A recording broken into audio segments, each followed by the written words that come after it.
everybody, I'm Boba Fett. Just kidding. I am not Boba Fett. But I'm not the only perpetrator wearing a helmet kinda like this one, claiming to be the famed bounty hunter of the Star Wars original trilogy. No, there's another. Now, I'm not here to point fingers or throw stones. I don't want to talk about the counterfeit. Plenty of folks are doing that already. I want to either introduce or reacquaint you with the real deal. The character that managed to capture the imagination of Star Wars fans with about 4 minutes of screen time, most of which he was little more than set deck, and 6 lines. As you wish. He's no good to me dead. What if he doesn't survive? He's worth a lot to me. Put Captain Solo in the cargo hold. Han shot first. Okay, the last one wasn't legit, but it's true and Fett would have agreed. Now, I'll admit, as a kid, my favorites were Vader and Solo. That's who I pretended to be and attempted to replicate in my adolescent cosplay. I thought Fett was kinda frumpy. He technically had armor, but it was so minimalistic that its efficacy would have been negligible. And yes, that's exactly how I framed my thoughts as a 6-year-old. Now, aside from a relatively uniform color scheme, he always had a patchwork look to him with little polish or finesse. He's no Vader, that's all I'm saying. Now, sure, he had what looked to be weapons and gadgets haphazardly strapped to a flight suit, but their actual uses would largely be left to the imagination. But the helmet, that's what brought it all together and legitimized him as a bona fide Star Wars character for me.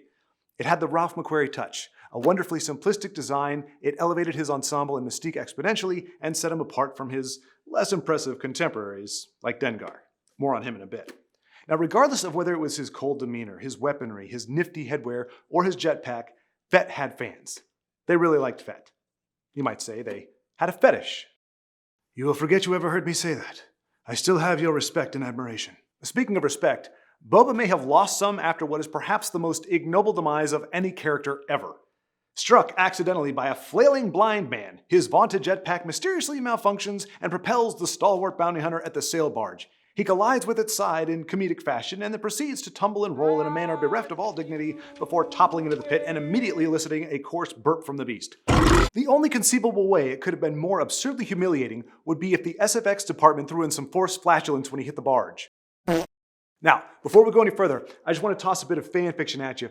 Bear with me. So instead of completely closing the distance with Luke, putting him and his ranged weaponry so close to the Jedi that he couldn't even fully extend his arms, Fett chooses instead to simply get a better line on target. He launches himself from the barge, but stops midway between the barge and the skiff, which kind of puts him right above the Sarlacc pit. It's a little precarious, but Fett's not thinking as clearly or critically as he usually would. You see, his father was beheaded by a Jedi's lightsaber, and it's been years since Fett's seen one in action. It sparks all kinds of emotions and memories that have long been buried. He has no chance to recalibrate and adjust to this reality, but simply jumps into action and attacks with a bit of tunnel vision. He assumes that as long as he stays out of range of that lightsaber, he'll win the day. He gets a bead on Luke, aims, fires. It's a lethal shot right at center mass, or it would have been had Luke's mechanical hand not gotten in the way as he was swinging his lightsaber. The blast strikes the mechanical prosthetic, causing Luke to cry out in alarm and drop his weapon. He looks up, sees Fett prepping for another shot, and throws his hand up. And we know what this means. We've seen him, Yoda, and even Vader do it before, and it does not bode well for Boba. Just as the bounty hunter pulls the trigger for a second time, his jetpack bucks, sparks flying. One of the jets crumples, then the other. Fett's memories were so dominated by the lightsaber that he forgot about the force powers he'd also witnessed as a boy. With a furious cry, he drops like a stone straight into the Sarlacc's waiting maw. His final shot was thrown off just enough that it misses Luke, who uses the force to draw the lightsaber to him and begins his fight anew. Granted, I pulled lore from the prequels, which didn't exist at the time, and I desperately wish they did not exist now, but at least they serve some functional narrative purpose here. This retelling gives Fett a bit more reasonable attack strategy, demonstrates that even against a Jedi, he could at least make a good showing, and is ultimately felled by overconfidence, the bane of many classic antagonists. It also gives Luke the battle damage he needs without the awkward part of the fight where he holds his lightsaber aloft for some unknown reason, possibly calling on the powers of Rey Skull, and one of Jabba's gunmen decides the Jedi's hand is a better target than, say, his, head or back. Anyway, I'm not trying to fix ROTJ, it's still my favorite. I just think it's an easy way to give a formidable character a legitimate and satisfying finale. But it's not canon. More's the pity. Speaking of not canon, we now come to the books. In 1999, the first book of K.W. Jeter's The Bounty Hunter Wars Trilogy was published, which focused on the Bounty Hunters Guild, Fett's rise from the proverbial ashes, and how some familiar and new characters converge in a rather engaging and suitable tale in the Star Wars galaxy. Unfortunately, the EU, Expanded Universe, was not considered canon by Lucas, which is why Boba Fett is now a damn clone instead of a journeyman named Jaster Muriel, as he was known before the abominable prequels were unleashed on the unsuspecting fans. Not to be outdone, Disney completely disavowed the EU and fittingly went on to make a trilogy that is so detestable and offensive to the very concept of fiction that it has made some regard the prequels with retroactive respect. This grotesquely maligned perspective, brought about by horrific contrast, only makes the sequels more loathsome and elevates my contempt for their existence to inconceivable heights. But I digress. Jaster Muriel was established in the short story The Last One Standing, The Tale of Boba Fett, found in the anthology Tales of the Bounty Hunters, published in 1996. Even though the EU was an official narrative from Lucas's perspective, it did strive to maintain continuity amongst its writers and ultimately had to be approved by Lucas before it could be published. That said, it was likely that the Tale of Boba Fett was a foundation that Jeter built off of, picking up with Fett escaping the Sarlacc pit. Now, full disclosure, I've read this trilogy twice, but neither reading happened in the past 10 years, so my memory is a little fuzzy. It's okay because I don't want to spoil the book for y'all anyway, but it does mean that a few details may be out of place. Also, I haven't read Tales of Boba Fett, just a synopsis, but apparently in it, Fett and Solo have a rivalry. Now, best as I can recall, that rivalry either doesn't exist or isn't pursued in the trilogy. Regardless, it means that even in the EU, things don't always align, so you do have to pick and choose the part you like. Kind of a build-your-own headcanon situation. Now, my focus, though, is on how Jeter handles the character. Setting aside the sail barge debacle, Fett has a limited but very poignant portrayal in the OT. He is a man of few words. Resourceful, cunning, relentless, cold, and strategic. Like the classic bounty hunter mercenary archetype, his focus is on profit, on credits, and therefore the bounties that provide them. He'll work for the Empire. He'll work for crime lords. His preference as to whether his bounties are dead or alive is based solely on which condition warrants the biggest payoff. Very straightforward. And while none of those characteristics make him a stellar role model, they also don't make him evil. You could do worse. Even if he has no moral code we know of, you can't have a reputation as an effective and reliable bounty hunter if you alter deals or fail to deliver. So there is some honor even if it is out of pure professional necessity. Yes, Vader refers to disintegrations, which sounds pretty messed up. But if you kill someone, does it really matter all that much whether their remains are pristine, mangled, or atomized?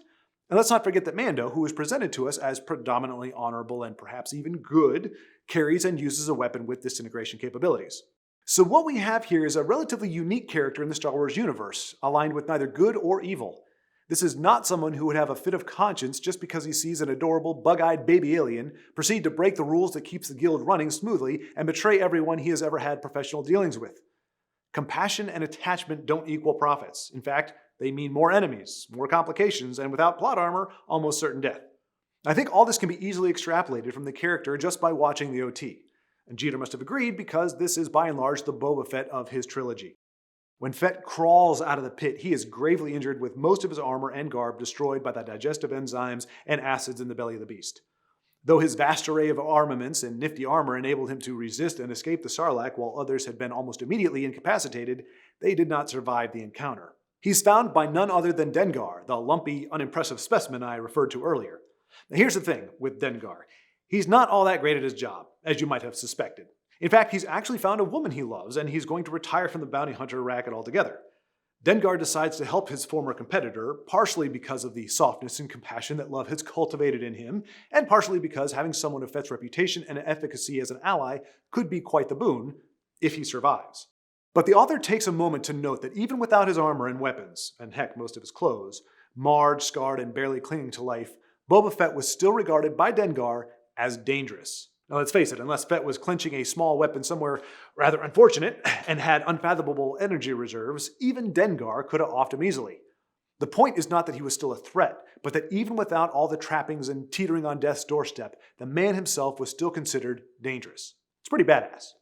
Now Fett spends quite some time recovering on Tatooine, being tended to by Dengar. He's light on expressing any notable gratitude, he never becomes chatty, and Dengar never really feels comfortable around him. His face is visible, of course, but Dengar notes that the gaze is so fierce that he would almost rather be staring into the T-visor. Now maybe there's some fanboying embellishment going on by Jeter, but again, it's saying that the helmet doesn't make the man. He is Boba Fett, the feared and lethal bounty hunter, whether he's decked out or buck naked. The author does seem to have a mild fixation on the T-visor and how so many characters are intimidated, impressed, or vexed by it, but many authors have those kind of tendencies. Heck, if I ever write a book, I'm sure I will. Tolkien loved the word pale. pale eyes, pale light, pale skin, pale moon. That word probably appears in at least one in every 2 or 3 pages. Still a great story. Anyway, it's questionable whether Boba Fett would agree to permit someone he spared or rescued to tag along with him, but I think it makes sense that even a loner will begrudgingly allow a temporary partnership with someone who saved his life, particularly if it will ultimately serve his own ends. Now, Dengar and Fett are soon joined by this young lady here, introduced as Neela. She was a slave girl at Jabba's palace who survived the battle and discovered Fett while he was still sequestered in a secret hideout during his extensive healing process. Neela gets the sense that Fett and her have some kind of history, but due to a memory wipe, the connection evades her for a while. But her suspicions seem to be confirmed when the bounty hunter agrees to allow her to come along with him and Dengar. Again, something a solo act like Fett wouldn't be expected to do. Neela is a solid character with a satisfying arc. She's proactive, aggressive even, haughty at times. And despite the fact that her memory is gone, her personality shines through, and though I can't say more without the possibility of spoilers, her life was not one of a timid, subservient damsel in distress. And we'll just leave it at that. I do want to quote an excerpt from the book. It also happens to be the headline in Neela's Wikipedia entry, but I thought it did a good job of speaking to her character as well as Boba's, as he is the one saying the lines. It's different with one of your kind. First there's emotion, anger, frustration, the desire for revenge, all those things that you have yet to learn to control. But then your reasoning ability, your capacity for logic kicks in. Cold and analytical, even about the things that matter most to you. Even about your own lost identity. To be cold about other creatures' fates, that comes easily to most world's denizens. But to be cold about one's own self, that's something I recognize. A little verbose perhaps, and certainly more talking than we'd expect from Fett, but very revealing about his perspective and approach, as well as how he sees and respects Neela. I'll circle back around to this in a moment. Neela and Dengar have their own place in the story, but they also show how important it is for Fett to have well-developed characters around him, and how they are crucial in preserving his mystique while still allowing him to be a pivotal part of the story. Most of the time, he calls the shots, sets the terms, makes the plans, and reveals pieces of said plans at his discretion. Not to say that others don't get the upper hand from time to time or that they don't dissuade him from a course of action, but there's never a time when he seems clueless, unduly alarmed, or perplexed by the galaxy. He's never upstaged or sidelined in his own story. He doesn't become less capable or more dependent by shedding his loner status. It's more like he's added sentient weapons to his arsenal for strategic and specific purposes. Now back to the quote, Boba does speak. You can still have conversations and be perceived as a quiet person. It largely comes down to how much of yourself you reveal in the discourses and how much of your time you spend actually having them. Fett's dialogue is almost always functional, and he doesn't volunteer information.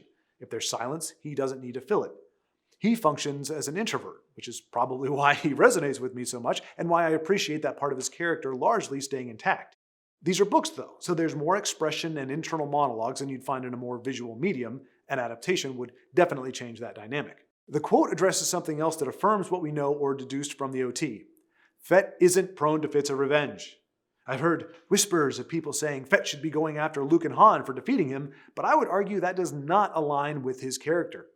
He went after the Falcon because the Empire was offering a substantial reward for finding it. He captures Han and wants to keep him alive because the Hutts have put a bounty on the smuggler's head. He doesn't keep Han alive out of fondness or a desire to make him suffer. He either gets a reduced fee or nothing at all if the smuggler is dead. Simple as that. Now, as I said before, he's driven by profit. Obviously, he was retained as a gun for hire by Jabba after bringing Solo in, and that's why he fights the heroes when they are trying to escape. He wouldn't seek revenge on them because there's no money in it. His former employer is dead, and there is no bounty. When he gets out of the pit, he's got a lot of pragmatic items on the agenda. Going after the guy who accidentally knocked him into the Sarlacc pit because isn't among them. Now, would it be natural to want to go for revenge, to be emotionally entangled in that whole debacle? Sure, but not for the calculating Boba Fett, who said, to be cold about oneself, that's something I recognize. We live in a time when people celebrate their weaknesses and pursue the title of victim. We live in a time when people are proud of how easily they are offended or triggered. We need a character like Boba Fett right now. We need someone who isn't an emotional puppet, who isn't ruled by feelings. Is he too cold, too distanced? Perhaps. The helmet alone, the concealing of his face, is a huge barrier to human interaction and connection. It makes him so difficult to relate to, almost impossible to read. Inscrutable, if you will. But there can be balance, there can be progression. Though I think The Mandalorian puts Fett's character on a bad trajectory, through Din, it is demonstrated that even someone with a concealed face and relatively little dialogue can carry emotion and curry interest. That said, among the many options that a faithful Fett narrative could take, revenge isn't one of them. And I think showing his relative indifference to that history actually makes him much more of a badass. It's going to take a lot for this guy to get emotional, to take his eye off the ball, to be irrational, to lose it. Something a show could definitely build towards. Now, if we see an episode or two where Boba is recovering and making plans to regain his lost reputation and resources, plans that don't include recklessly flinging himself into the galaxy to kill Han and Luke out of spite, but then the Hutts logically and predictably put out a large bounty on the rebellion's heroes as retaliation for Jabba's murder, then that changes things. Now that there's profit in killing or capturing his former prey, Fett would almost certainly be organically motivated to do so. I would still argue that his main arc shouldn't include a goal that we know he never reaches, because Luke and Han die much later in circumstances that are easily as anticlimactic and disrespectful to their character's legacy as Fett's ostensible demise was to his, but good creative storytelling could resolve the lack of resolution in that regard by giving Fett a satisfactory alternative. Maybe his pursuit launches him into the story and gets him off of Tatooine, because by now we all hate sand as much as Anakin, but then a rival comes into the story and derails his plans. Maybe the series ends with him finally going after the heroic trio after working his way back to prominence as the galaxy's most feared bounty hunter. There are many ways to tell Boba Fett's story, and admittedly trying to flesh out a character while keeping them largely mysterious and just out of reach would take some notable skill. Again, I think it falls mostly to strong supporting characters to pull that off, augmenting and complementing but not upstaging. There's also the question of his ultimate goals. What makes him tick? What's his endgame? To become wealthy enough to retire, easily shedding his bloody past by removing the guise that has concealed his identity all these years? Possibly. It's something to be worked out.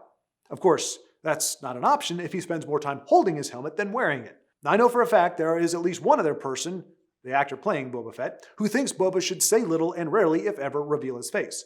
Not because of a Mandalorian cult's code, but because of practicality. The amount of tech in that helmet is incredible. It connects him with the ship, Slave One. It provides sensory data. He is vastly more lethal and formidable with the helmet on than off. And yes, if he ever needs to disguise himself, it's much easier to do if people only recognize you when you're wearing a helmet. And as I alluded to earlier, for me, the helmet is what legitimizes Fett in terms of his ensemble. Without it, he kind of looks a bit mediocre. It's like the episode where Timothy Olyphant guest stars as the sheriff who has stumbled across Fett's armor. And without the helmet, he kind of looks like a dude cosplaying. But when he puts the helmet on, there's a transformation of sorts. And while I like the idea that Boba Fett is still intimidating even without the helmet, as someone outside of the world, I want him to keep it on as much as possible. Personal preference, of course, but it happily coincides with very good in-world reasons for him doing so. In fact, I would say one would be hard put to argue why he should ever take it off when he's out and about. The bottom line here is that there is a book of Boba Fett, or rather books of Boba Fett, that managed to take the scant core elements of Fett's character from the OT and extrapolate them into an engaging narrative without significant compromises. Now, I know there are some folks who have read these earlier works and still prefer how Fett is portrayed in the current show and think it is more true to the character. One of life's many mysteries. But hey, good for them. They get more of what they want and enjoy. This is mostly to give an alternative to anyone else who may not be enamored with Boba Fett's portrayal in the shows and films outside the OT and wants more of his story. It's also for those who aren't canon purists and are willing, and perhaps eager, to see what amounts to almost the antithesis of Disney's portrayal. If nothing else, now you know the material is out there, and if you haven't really been sold on their counterfeit, maybe this gives you a clue as to why. Regardless, I appreciate your time and hope you find an abundance of entertainment that resonates with you.